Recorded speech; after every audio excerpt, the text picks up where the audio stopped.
Hello student, welcome to Sigma classes.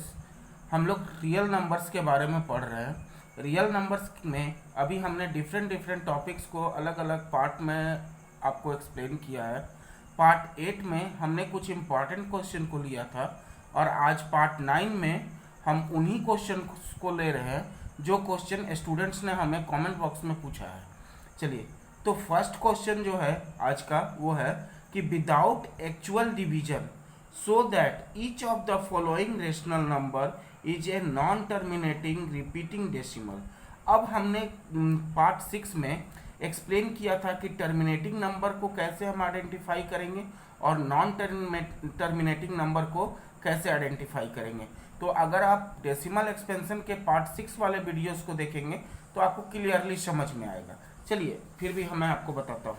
जैसे ये जितने भी हमारे पास अभी क्वेश्चंस है तो वो सारे क्वेश्चन हमारे P बाई क्यू के फॉर्म में है। ठीक है, तो P बाई क्यू के फॉर्म में होने के कारण हम अगर इसको रेशनल नंबर्स कहें तो कोई दिक्कत नहीं है। क्यों?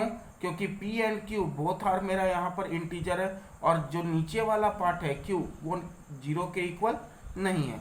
तो जब ऐसे वाले पार्ट्स को अगर हमें बताना है कि ये टर्मिनेटिंग है कि नॉन टर्मिनेटिंग है, तो सबसे जो इजीएस्ट वे था उसको हमने पार्ट 6 में एक्सप्लेन किया था।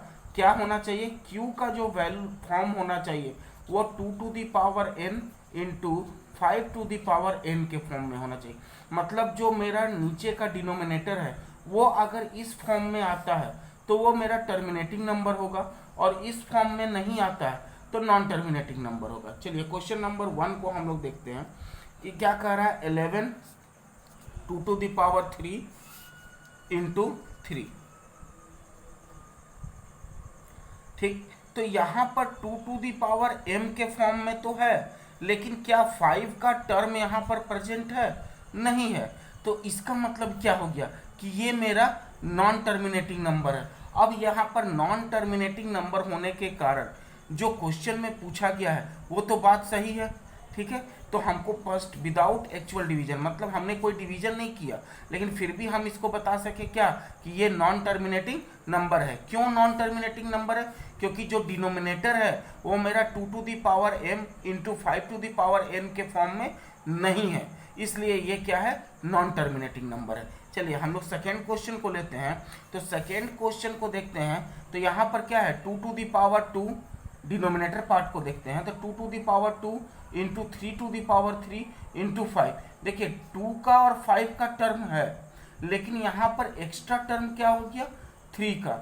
तो एक्स्ट्रा टर्म आने के कारण ये इस फॉर्म को सेटिस्फाई कर रहा है? तो नहीं कर रहा है। तो जब नहीं कर रहा है उस फॉर्म को सेटिस्फाई, तो इसका मतलब ये भी मेरा क्या हो गया? नॉन टर्मिनेटिंग नंबर है। ठीक है, तो अभी तक दो क्वेश्चन में हमने क्या समझ में आया कि हम लोग केवल डिनोमिनेटर के पार्ट को मैच कर रहे हैं किस फॉर्म में? 2 to the power m into 5 to the power n के फॉर्म में। अगर ये फॉर्म आता है तो वो टर्मिनेटिंग होगा और नहीं आता है तो इसका मतलब ये नॉन टर्मिनेटिंग होगा। चलिए थर्ड क्वेश्चन को देखते हैं। तो यहाँ पर क्या है? 77 अपॉन 210। चलिए, तो इसका मतलब है कि हमें तो न्यूमरेटर से कोई मतलब है नहीं, मतलब किससे है? तो डिनोमिनेटर से। अब डिनोमिनेटर को हम फैक्टराइज करते हैं तो देखिए यहाँ पर क्या है? 21 इंटू 10 हम लिख सकते हैं और इसी को लिख सकते हैं 7 इंटू 3 इंटू 2 इंटू 5। देखिए 2 और 5 तो है लेकिन इसके साथ एक्स्ट्रा क्या टर्म जुट गया? 7 का और 3 का।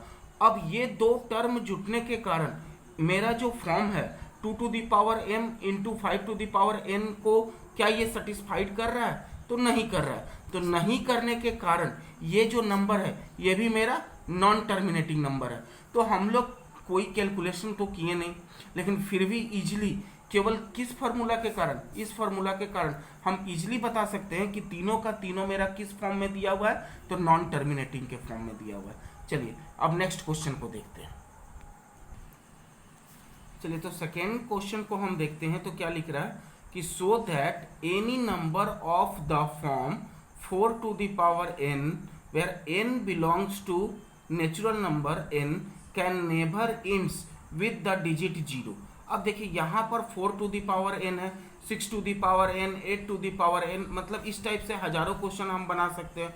तो चलिए इस क्वेश्चन को करने के लिए हम लोग सबसे पहले चीज को समझते हैं कि 4 टू द पावर n, वो क्वेश्चन क्या कर रहा है कि 4 टू द पावर n जो है उसका जो लास्ट डिजिट होगा, मतलब अगर यहाँ पर 4 का पावर अगर हम 2 ले ले, n के जगह पर क्या ले रहे हैं 2, तो 4 4 जा कितना होगा 16, मतलब जो लास्ट टर्म है वो मेरा 0 नहीं होना चाहिए।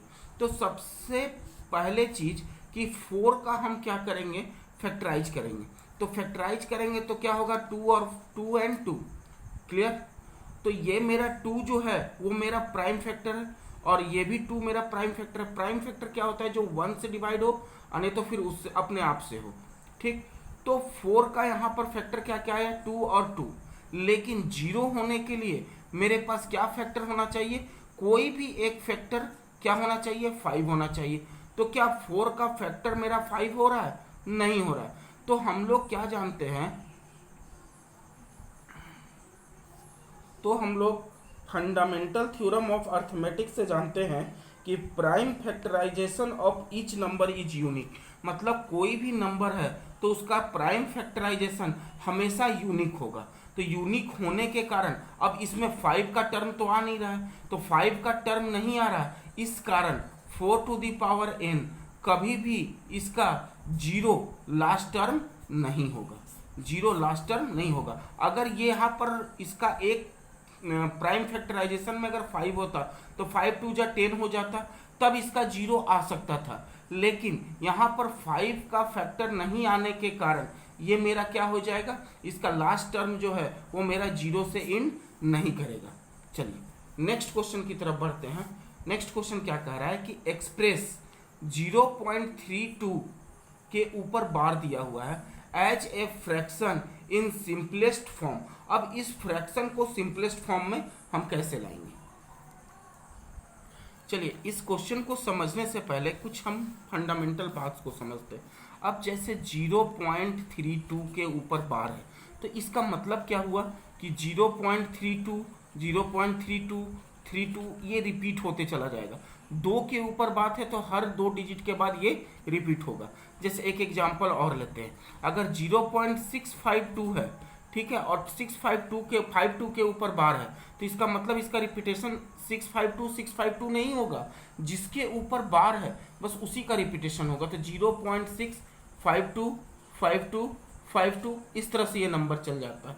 अब देखिए यहाँ पर 2 के ऊपर बार है, अब ये इस पे बहुत सारा क्वेश्चन बन सकता है, ये भी क्वेश्चन बन सकता है आपका। फिर अगर 0.6 के ऊपर बार देते तब भी क्वेश्चन बन सकता है। तो चलिए ध्यान दीजिए, पहले हम 0.6 को समझते हैं कि अगर इसके ऊपर बार होगा तो क्या करेंगे। तो हम इसको मान लेंगे कि let x is equal to 0.6 bar, ठीक है। अब क्या करेंगे इसमें, अब ये कितने डिजिट के ऊपर बार है, तो एक डिजिट के ऊपर बार है, तो हम केवल 10 से मल्टीप्लाई करेंगे। तो यहाँ क्या हो जाएगा, मल्टीप्लाइंग 10 बोथ साइड,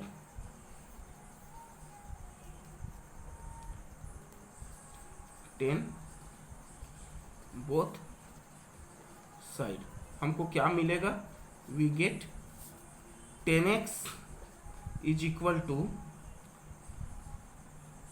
6.6 के ऊपर बार। तो बार का मतलब क्या होता है कि ये कंटिन्यू चलते जाएगा 666। अब देखिए यहाँ पर मेरा क्या हो गया 10x इज इक्वल टू 6.0 और यहाँ क्या हो गया x इज इक्वल टू इतना। अब इसको 1 मान लेंगे और इसको क्या मान लेंगे 2। अब हम सब्ट्रैक्ट करेंगे, किसको, सब्ट्रैक्टिंग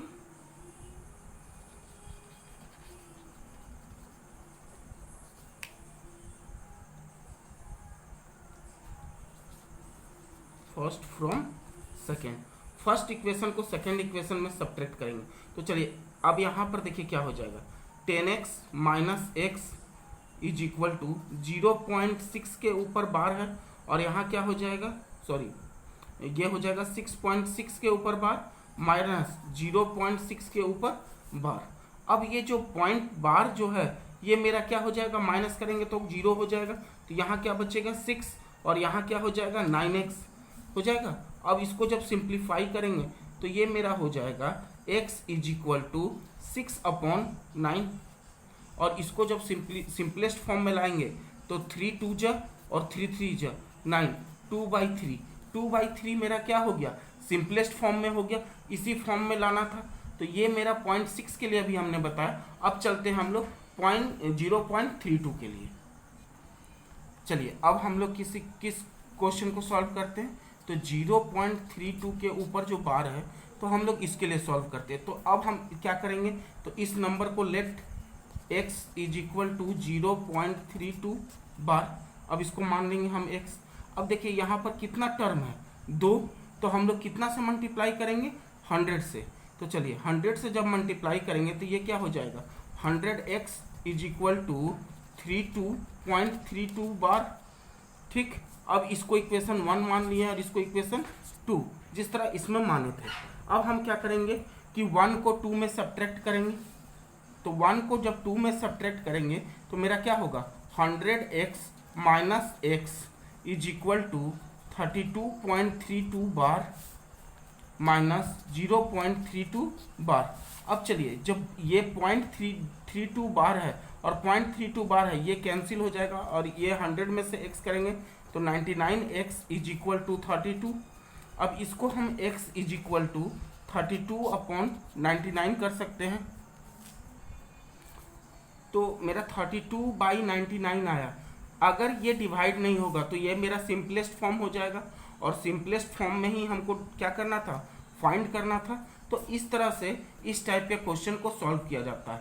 अगर रियल नंबर में और क्वेश्चन में अगर आपको डाउट है तो आप कमेंट बॉक्स में कर सकते हैं। और हाँ, एक चीज़ और, अगर आपको मेरा पढ़ाई बहुत अच्छा लग रहा होगा तो मेरे चैनल को थोड़ा सा सब्सक्राइब कर लीजिए और शेयर कर लीजिए। Thank you.